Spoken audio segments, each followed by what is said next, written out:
Apple iOS 18.1 বেটা 7 release করেছে। এটা হচ্ছে 7 নম্বর বেটা এবং এর মাধ্যমে হয়তো আমরা নেক্সটে আরসি ভার্সন দেখতে পাবো। এবং আমরা অনেকেই জানি যে এই মাসের 28 তারিখে অ্যাপেল iOS 18.1 অফিসিয়ালি রিলিজ করতে যাচ্ছে। সেই ক্ষেত্রে আর মাত্র কয়েক সপ্তাহ আপনাকে অপেক্ষা করতে হবে। এট ফার্স্ট আপনি যদি সেটিংস থেকে সফটওয়্যার আপডেটে যান তাহলে এই আপডেটটি পেয়ে যাবেন। এছাড়া iOS ভার্সনে গেলে এখানে 18.1ই দেখতে পাবেন। বেটা ভার্সনের জন্য কিন্তু আলাদা করে কোনো পয়েন্ট থাকে না, যার কারণে আপনার অনেকেই বলে থাকি যে iOS 18.1.7 ব্যবহার করছি। অ্যাকচুয়ালি বেটার কোনো পয়েন্ট হয় না। আর এটার যে বিল নাম্বার তা হচ্ছে 22B5075 এবং সর্বশেষ এ দেখা যাচ্ছে। যদিও এর আগের যে আপডেট ছিল বেটা 6 সেটা তো কিন্তু এ ছিল, বাট এটা হচ্ছে বেটার ফাইনাল ভার্সন। হয়তোবা আগামী সপ্তাহে আমরা আরসি ভার্সন দেখতে পাবো এবং পরের সপ্তাহে আমরা অফিসিয়ালি এটা দেখতে পাবো।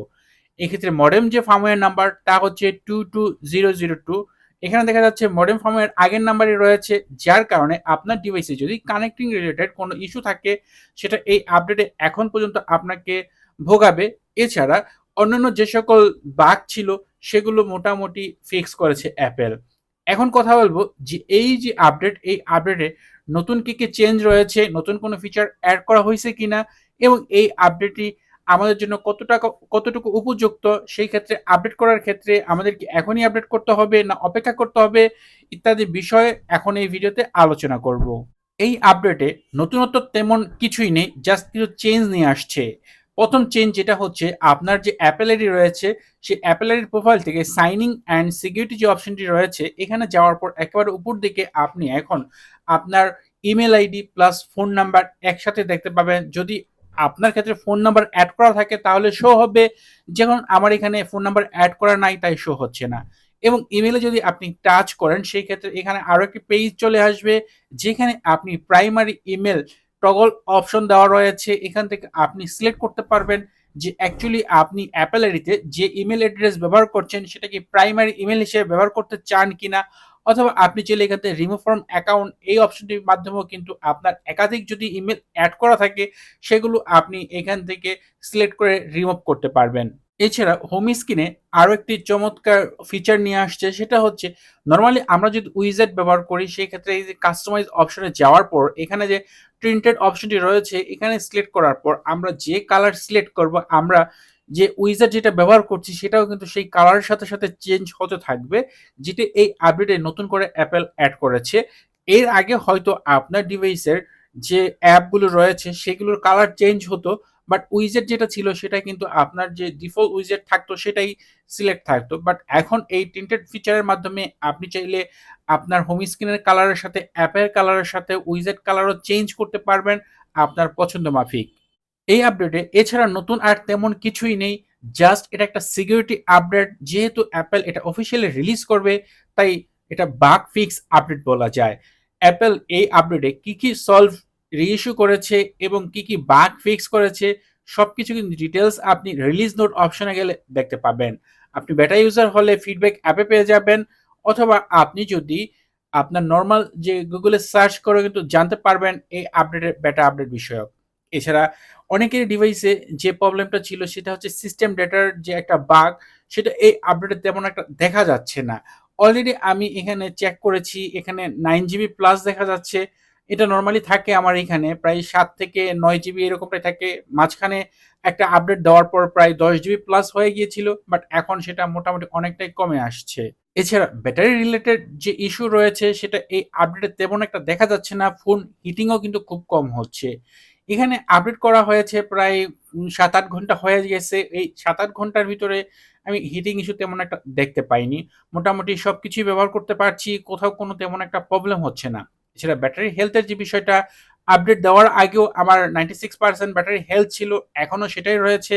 আপডেট দেওয়ার কারণে আমার এখানে ব্যাটারি হেলথের কোনো পরিবর্তন দেখতে পাওয়া যায়নি। এছাড়া ব্যাটারি সাইকেল কাউন্ট 171 রয়েছে এই মুহূর্তে। আর চার্জিং এর বিষয়টা অনেকেই এটা ব্যবহার করেন না, বাট আপনি যদি চান ব্যবহার করতে পারেন। 80% এ আপনি আপনার ডিভাইসের চার্জিং লিমিট দিয়ে রাখতে পারেন। এতে করে অনেকেই হয়তো বা সুফল পাচ্ছেন। আপনি এটা ট্রাই করতে পারেন। যদিও এই যে চার্জিং এর সুবিধাটা, এই ফিচারটা iPhone 15 সিরিজ থেকে iPhone 16 সিরিজের ডিভাইসে অ্যাভেলেবল রয়েছে। আগের ডিভাইসে কিন্তু এটা আপনি দেখতে পাবেন না। এছাড়া আপডেট করার পর থেকে সবকিছু বেশ ঠিকঠাক চলছে। কন্ট্রোল সেন্টারের কথা বলেন, সেই ক্ষেত্রেও কিন্তু এখানে তেমন একটা প্রবলেম দেখা যাচ্ছে না। এখানে প্রতিটা কন্ট্রোলের পেজে কিন্তু বেশ ঠিকঠাকভাবে এখান থেকে ব্যবহার করা যাচ্ছে, অ্যাক্সেস করা যাচ্ছে। কোথাও তেমন একটা ত্রুটি দেখা যাচ্ছে না। বিশেষ করে কানেক্টিং রিলেটেড যে সকল ইস্যু রয়েছে, এরকম ইস্যু কিন্তু দেখা যাচ্ছে না। এখন চেক করা যাক Geekbench রেজাল্ট কি শো করে। এখানে এট ফার্স্ট আমি যে সিপিইউ রেজাল্ট দেখেছি, এখানে সিঙ্গেল কোর স্কোর হচ্ছে 2144 এবং মাল্টি কোর স্কোর হচ্ছে 5537। এই ক্ষেত্রে আগের যে আপডেট বেটা 6 এর তুলনায় এখানে বেশ কিছু পয়েন্ট কম দেখা যাচ্ছে। আগেরটার সাথে প্রায় 30-40 করে পয়েন্ট কম বেশি রয়েছে। এটা গেল সিপিইউ রেজাল্ট। এখন যদি আমরা জিপিইউ রেজাল্ট চেক করি, চলুন সেটা চেক করি। অলরেডি এখানে আমি চেক করেছি। এখানে মেটাল কোর স্কোর হচ্ছে 21457। এই ক্ষেত্রে এখানেও কিন্তু আগের যে আপডেট iOS 18.1 বেটা 6 তার তুলনায় এখানেও কিন্তু বেশ কিছু পয়েন্ট কম রয়েছে, প্রায় 100 প্লাস পয়েন্ট কম রয়েছে। তারপরও এটা বলা যায় একটা ভালোই আপডেট। এরকমটা কম বেশি অনেক সময় হয়ে থাকে প্রতিটা আপডেটে। আর যেহেতু এটা আজকে মানে রিলিজ হয়েছে অনেকক্ষণ হয়ে যায়, আমি ভিডিও এখনই বানাচ্ছি প্রায় 12 ঘন্টার কাছাকাছি আপডেট হয়েছে ডিভাইসটা। যাই হোক, এখন বিষয় হচ্ছে এই আপডেট করার পর্যন্ত আমি বেশ ভালোভাবে ব্যবহার করতে পারছি। কোথাও কোনো তেমন একটা ইস্যু দেখতে পাচ্ছি না। এখন iOS 18.1 বেটা ভার্সন যারা ব্যবহার করছেন তারা আপনারা আপডেট করে নিবেন। সেটা ডেভেলপার বেটাই হোক বা পাবলিক বেটাই হোক। আর যদি আপনি এখনো এই আপডেট না করে থাকেন তাহলে ওয়েট করেন। হয়তো আমরা সামনের সপ্তাহে RC ভার্সন দেখতে পাবো। তারপরের সপ্তাহে এটা অফিসিয়ালি দেখতে পাবো।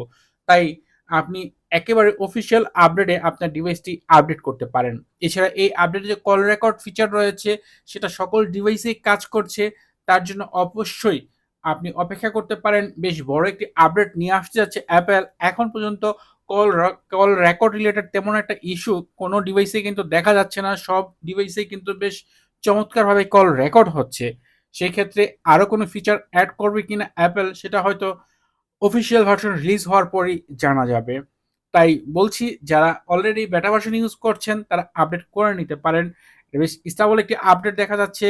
জাস্ট বাগ ফিক্স করা হয়েছে, যার কারণে আপনার ডিভাইসে যদি কোনো ত্রুটি থাকে, কোনো ইস্যু থাকে, সেটা এই আপডেট করার মাধ্যমে ফিক্স হয়ে যাবে।